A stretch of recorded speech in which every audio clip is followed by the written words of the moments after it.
Hello guys, so ngayon nagbabalik tayo and meron tayong i-vlog today. Malapit siya sa UST, Sampaloc area siya. Meron tayong 3-story townhouse na pupuntahan. Isa to sa pinakamalapit talaga sa UST. So susunduin ko ngayon si Jason, yung videographer natin, and babalikan ko. And ayan, nasa Espanya tayo.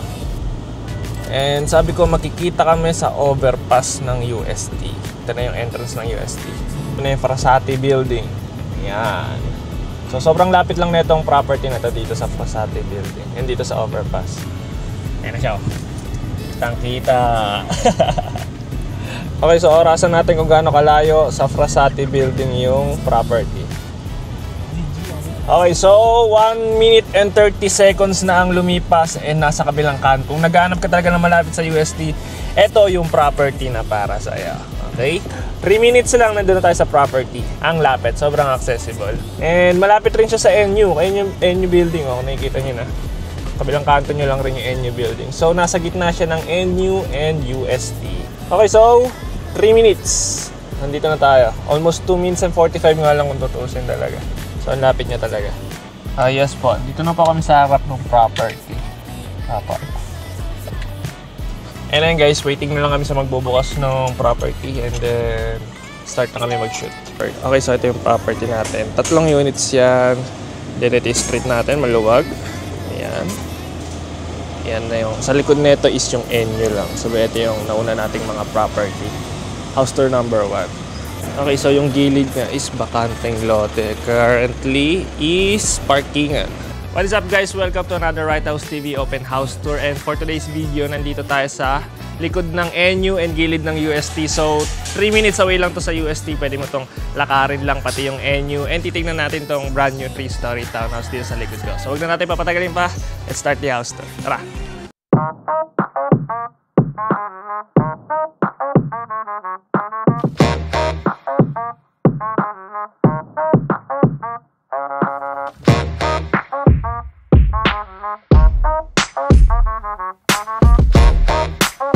Okay, so pagpasok mo from your main gate is your 1-car garage. Medyo makalat to, so nagre-retouch pa sila dito. Pero kasyang-kasya dito maski isang SUV. So no problem tayo dito. So if ever na makuha mo tong unit na to, pwede mong gayahin yung ginawa nung katabi yung unit. Nag-park pa sila vertically dito sa harap. Yan. Okay, pasok tayo din sa ating main door. Okay, so pagpasok mo from your main door is your main living space. And sobrang cozy and sobrang elegant nung pinaka-main living space natin dahil dito sa cove lighting natin and yung mga warm lights natin dito na pin lights. So dito yung inyong magiging living area, while dito yung inyong magiging entertainment wall, sabay doon naman yung ating dining area and yung kitchen natin. So okay, so ito yung unang bubungad sa inyo. Napakaganda ng ating modern ceiling lamp. Sabay yung mga warm lights natin na pin lights. Also dito sa gitna nito is yung inyong magiging entertainment wall. Pero yung inyong magiging position ng inyong sectional sofa is dito sa baba ng inyong staircase, okay? So napakalaki na rin yung sliding window natin on this side. Kitang-kita mo na yung garahe ninyo. And then sa likod natin is yung ating L-shaped layout kitchen. So dito yung magiging position ng inyong refrigerator. Sabay dito, may glossy finish na tayo na laminated na modular cabinets. And then yung pinakagilid ng inyong countertop is may pagka-gold finish. Okay? Also, ang ganda rin dito sa side ng ating dining area is meron na ring mirror. Sabi, ito yung staircase natin, paakyat doon sa ating mga bedrooms. May cove ceiling na rin tayo. Ang ganda and may modern ceiling lamp na rin tayo. Mas maganda siguro kung kulay ano rin ta. Iyan, para partner. Okay, so sa likod naman is yung ating service area. May ilaw ba? Wala pa. Maglalagay pa sila dito. Dito yung ating pinaka-service area. Meron na rin tayo dito ang fire escape. And yung ating pinaka-air well. And then yung tuktok natin is merong bubong na rin. At meron na rin tayo polycarbonated na roofing dito sa ibabaw. Sabay dito is meron pang toilet and bath. Nice. Okay. Toilet and bath ba? Hindi. Powder room lang pala. So dito pala powder room lang rin tayo. Ayan. Sa likod. Okay. Okay, so okay na tayo dito sa ating second floor, dito sa ating 4 bedrooms. Meron tayo dito 4 bedrooms, 2 sa second floor, 2 sa third floor. Tara! Okay, so dito sa staircase natin, yung pinaka-staircase natin, yung meron tayo ditong wooden handrail and napakarami nila ditong tubular tubes na ginamit dito sa ating balusters. So dito pag-akit mo, meron ka pang space dito, pwede ka siguro maglagay dito ng receiving area. Pwede ka maglagay dito ng receiving area. Meron kang dalawang bedrooms and then sa gitna nito is merong toilet and bath. So bawat floor natin is meron lang isang toilet and bath. Okay? So this is your common toilet and bath number 1. Yung shower area natin, yung toilet, and yung sink. So, dito naman sa kaliwa, maluwag yung inyong bedroom number 1. Since wala tayong toilet and bath, and wala rin tayong balcony, so na-maximize yung space natin dito. Ito yung view mo dito sa inyong bedroom number 1. Townhouse rin, yan yung ating house tour number 1, yung Lego house. So, on this side is meron na rin tayong built-in wardrobe. So, if ever naman, pwede mo pataasan to. So, para hindi masayang space. Wala ka masyado ditong cove ceiling design. Plain lang tayo, pero maganda yung pinaka-modern ceiling lamp natin. Okay, tara. So, dito yung receiving area natin. And then, sa likod, is yung bedroom 2 natin.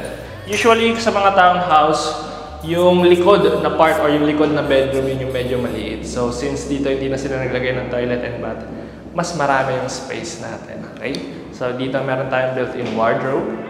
Sabay, yung ceiling natin, wala tayong masyadong design. Pero dito, you have a sliding window which opens up dun sa ating air vent and dun sa ating fire escape. Okay? So, siguro kung ikaw dito sa magkakama, dito, siguro, dito yung inyong magiging kama. Dito may table, sabay dito yung media wall ninyo. Perfect na yan. Okay, yung built-in wardrobe natin, once again, pwede mo pa itong taasan if ever. Ma-modify niya na lang yan. Okay? Tara! Kita tayo dito sa ating third floor. Meron pa ulit tayong dalawang bedroom. Okay, so almost same design siya dito. May receiving area ka and then may bedroom number 4 ka dyan. Mamaya na yan. Dito man tayo sa ating bedroom number 3. May toilet and bath ka na naman dito. Common toilet and bath. You have a sink, toilet, and shower area. Ayan, maluwag na naman and almost floor to ceiling na set of windows on this side. Dito, floor to ceiling na rin yung pinaka built-in wardrobe ninyo. Yan, dami mo na malalagay. And may konting details na rin sila dito. Naglagay na rin sila ng cove ceiling on this side. Okay, so perfect dito if maglalagay ka rin ng split type na AC unit. Dito yung inyong magiging condenser sa labas na. Okay? Tara. Tayo sa ating last bedroom, sa ating bedroom number 4.